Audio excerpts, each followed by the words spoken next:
Hello दोस्तों स्वागत है आपका आपके अपने YouTube चैनल केमिस्ट्री विद तेजी सर पर।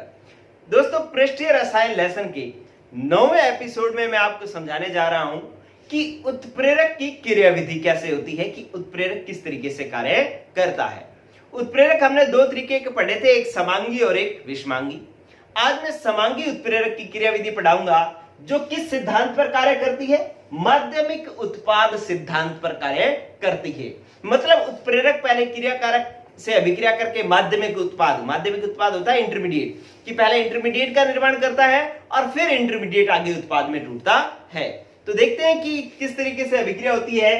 पहले मैं समांगी उत्प्रेरण की एक एग्जांपल लिख रहा हूं कि मेरे पास एक क्रियाकारक है ए, ठीक है, इसकी अवस्था थी मान लो बी गैस, और दूसरा क्रियाकारक था बी, इसकी भी अवस्था थी गैस, और ये अभिक्रिया करके उत्पाद बना रहे थे ए बी गैस।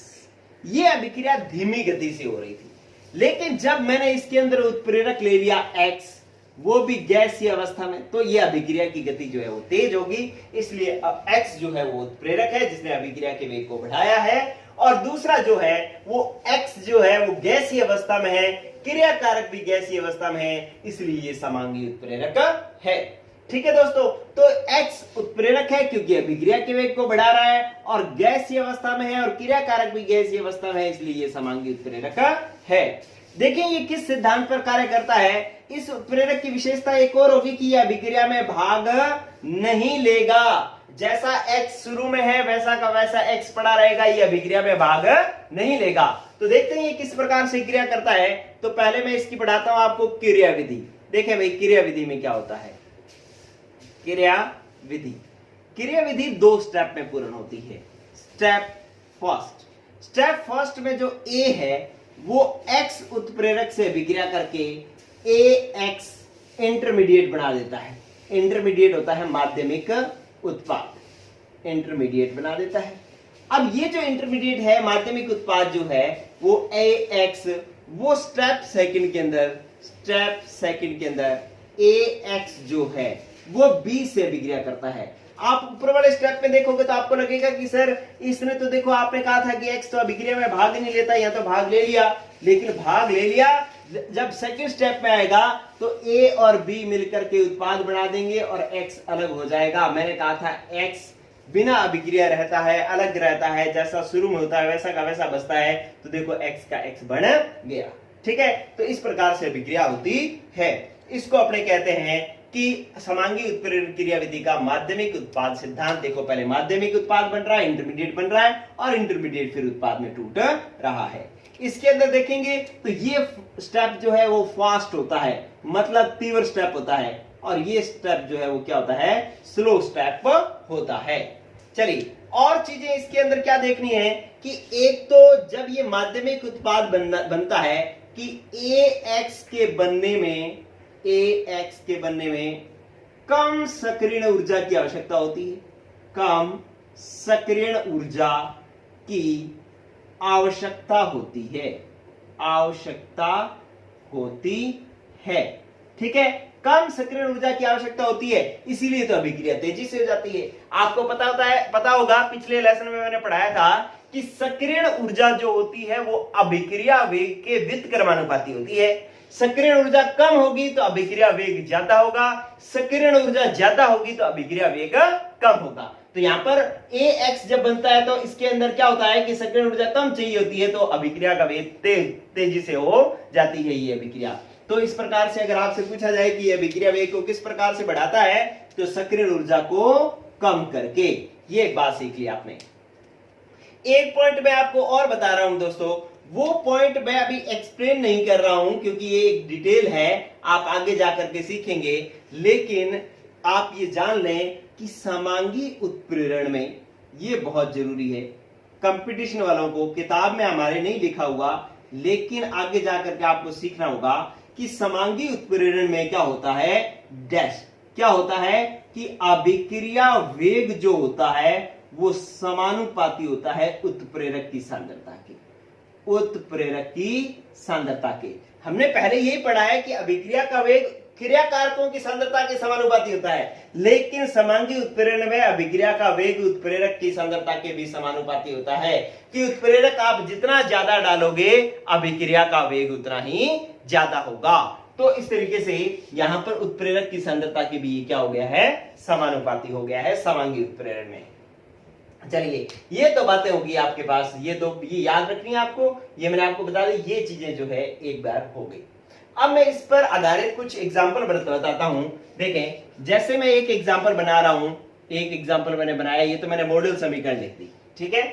अब क्या है कि जैसे एक अभिक्रिया है कि SO2 गैस है, अभिक्रिया करती है हाफ O2 गैस से और बनाती है SO3 गैस। ये एक अभिक्रिया है, धीमी गति से हो रही थी, लेकिन अगर इसके अंदर NO उत्प्रेरक ले लोगे तो अभिक्रिया तीव्र गति से होगी, और इसकी अगर गैसीय अवस्था होगी तो ये क्या कहलाएगा, समांगी उत्प्रेरक कहलाएगा। अब इस अभिक्रिया की क्रियाविधि क्या होगी, जैसे मैंने यहां लिखा है वैसा वैसा वहां पर लिख देता हूं। इसकी क्रियाविधि कैसे होगी कि इसकी क्रियाविधि भी 2 स्टेप में होगी। क्रियाविधि 2 स्टेप में होगी। क्या, पहले हमारे पास होगा स्टेप फर्स्ट, जिसके अंदर NO हाफ O2 से अभिक्रिया करेगा। पहले क्या होगा कि NO उत्प्रेरक जो है वो हाफ O2 से अभिक्रिया करेगा। हाफ O2 का मतलब ऑक्सीजन परमाणु कितना है, एक ही है ना। अरे एक अणु में 2 परमाणु है, आधे में कितना होगा, एक ही परमाणु होगा। वो एक परमाणु ऑक्सीजन नाइट्रोजन से अभिक्रिया करके NO2 बना लेगा, तो ये इंटरमीडिएट बन गया, ठीक है, मध्यवर्ती बन गया। अब स्टेप सेकंड में क्या होता है, क्या बचा, SO2 इस माध्यमिक उत्पाद से अभिक्रिया करेगा NO2 से और बना लेगा, यहां से एक ऑक्सीजन ये ले लेगा तो ये क्या बन जाएगा, SO3, और NO जैसा शुरू में था वैसा का वैसा अलग हो गया। तो इस तरीके से ये एक और एग्जांपल हो गया। मैंने मॉडल अभिक्रिया लिखी थी, इधर मैंने इसका समांगी उत्प्रेरण का एक एग्जांपल और उसकी क्रियाविधि समझा। एक और एग्जांपल मैं बता देता हूं समांगी उत्प्रेरण का। चलिए ये एक एग्जांपल हो गया, स्क्रीनशॉट ले लेना इसका। चलिए इसके बाद एक और एग्जांपल बताता हूं, साफ कर दूं मैं इसको। देखो दोस्तों, एक गैस वाला तो एग्जांपल हो गया, अब मैं द्रव वाला एग्जांपल करवा रहा हूं। एक द्रव वाले एग्जांपल में क्या होगा कि अपने पास यूं है C2H5OH, एथेनॉल के 2 अणु है और द्रव अवस्था में है, लिक्विड बना देंगे। इसकी अभिक्रिया अगर करवाई जाती है तो ये बनता है C2H5O, C2H5 ईथर बनता है, जो कि क्या है, ये भी द्रव है। अगर इसके अंदर उत्प्रेरक ले ले अपने H2SO4 जो कि द्रव अवस्था में है, तो यह अभिक्रिया तीव्र गति से होगी, और द्रव अवस्था में है तो ये समांगी उत्प्रेरण होगा। इसकी अभिक्रिया भी किस तरीके से होगी कि इसकी भी आप क्रियाविधि देखोगे तो 2 स्टेप में पूर्ण होगा। क्रियाविधि में पहले आता है हमारे पास स्टेप फर्स्ट, जिसके अंदर 2 एथेनॉल के अणु है ना, पहले एक ही एथेनॉल H2SO4 से अभिक्रिया करेगा।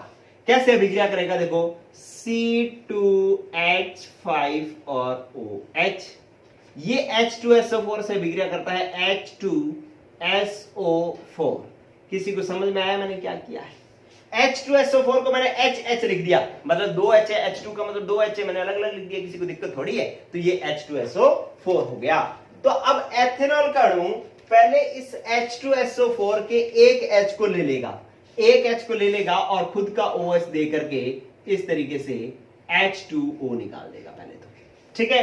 तो H2O निकाल दिया तो क्या बन जाएगा, यहां पर जो बच गया उसको लिखो C2H5 और HSO4 बच गया, तो ये बन जाता है, पहले माध्यमिक उत्पाद बन जाता है C2H5 और HSO4 बन जाता है, और प्लस में जल जो है वो निकल जाता है। OH और H मिलकर के क्या निकाल देंगे, जल। क्या बना माध्यमिक उत्पाद, क्या बना C2H5 और HSO4, जो बच गया वो मैंने लिख दिया, ये C2H5 और HSO4 ये बन गया। अब स्टेप सेकंड आएगा। स्टेप सेकंड में क्या होगा, स्टेप सेकंड में अब ये माध्यमिक उत्पाद बढ़ने में कम सक्रियण ऊर्जा लगी तो सक्रियण ऊर्जा घट गई, तो अभिक्रिया वेग बढ़ गया। अब हम देखते हैं दूसरी बात क्या होती है। कि जो आपके पास माध्यमिक उत्पाद बना C2H5 और HSO4, ठीक है, ये अभिक्रिया करेगा किससे? C2H5 और OH से, मतलब एक और एथेनॉल के अणु से अभिक्रिया करेगा। मैंने OH इधर ना लिख करके इस बार पहले लिख दिया तो कोई दिक्कत नहीं होती, ऑर्गेनिक केमिस्ट्री अपने आगे पीछे कर लेते हैं। तो OH मैंने पहले लिख दिया, ये है C2H5OH, ही है, एथेनॉल ही है, ठीक है, घबराने की जरूरत नहीं है। तो अब जब इनकी अभिक्रिया करवाई तो जहां माध्यमिक उत्पाद में H2SO4 में इससे साथ जुड़ करके HSO4 बन गया था ना ये, तो अब ये HSO4 कह रहा है कि नहीं नहीं भाई, मैं तो अपना H2SO4 वापस बनाऊंगा, मेरे को तो अलग होना है, क्योंकि मैं तो एक उत्प्रेरक था, आपने मेरे को ही बांध करके रख लिया। तो क्या होगा कि ये HSO4 अलग होने की कोशिश करेगा, तो क्या करेगा, इससे H लेगा और H2SO4 के रूप में निकल जाएगा। अब H देखो कितने हो गए, एक और एक 2 और एक SO4, तो H2SO4 जो है वो एज इट इज निकल जाएगा, H2SO4 तो जैसा था वैसा का वैसा अलग हो गया। और उत्पाद क्या बन गया? उत्पाद बन गया हमारे पास C2H5 फिर OC2H5, तो ये बन गया हमारे पास C2H5 OC2H5, ये जो है वो ईथर हमारे पास उत्पाद बन गया है। ये भी द्रव अवस्था में होता है, तो ये समांगी उत्प्रेरण का एक और उदाहरण हो गया। चलिए दोस्तों, ये हुए 2 एग्जाम्पल। अब समांगी उत्प्रेरण सिद्धांत की कुछ कमियां भी है, मतलब जो आप माध्यमिक उत्पाद सिद्धांत आपने पढ़ा इसकी कुछ कमियां भी हैं। देखें कि ये तो आप इसका स्क्रीनशॉट ले लें, अब मैं कुछ इसकी कमियां लिख देता हूं, फिर ये टॉपिक हो जाएगा कंप्लीट। चलो साफ करता हूं मैं इसको, स्क्रीनशॉट ले लेना। चलिए देखो, अब इस सिद्धांत की कुछ कमियां भी हैं। क्या कमियां देखते हैं। सिद्धांत की कमियां या सीमाएं अपने कहते हैं।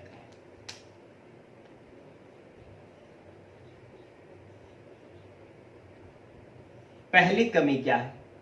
पहली कमी यह है कि ये विषमांगी उत्प्रेरण को इस सिद्धांत से नहीं समझाया जा सकता। समांगी उत्प्रेरण को तो इस सिद्धांत से समझाया जा सकता है, लेकिन विषमांगी उत्प्रेरण को इस सिद्धांत से नहीं समझाया जा सकता। विषमांगी उत्प्रेरण को इस सिद्धांत से नहीं समझाया जा सकता, ये जो है इसकी एक कमी होगी। दूसरी इसकी क्या कमी है? दूसरी कमी यह है कि जो हमने उत्प्रेरक वर्धक और उत्प्रेरक विष पढ़े थे, आपने जो उत्प्रेरक वाला टॉपिक पढ़ा था उसमें उत्प्रेरक वर्धक और उत्प्रेरक विष देखे थे ना, तो इसके अंदर उन उत्प्रेरक वर्धक व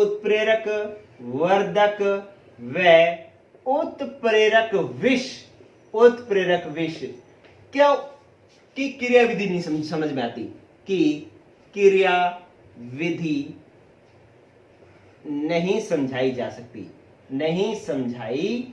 सकती। इसमें बताया नहीं जा सकता कि आपने पूरी इस टॉपिक पे पढ़ा, अगर मैं इसके अंदर कहीं उत्प्रेरक वर्धक डाल दूं तो उत्प्रेरक की क्रियाशीलता को बढ़ा देगा, कैसे पता चला?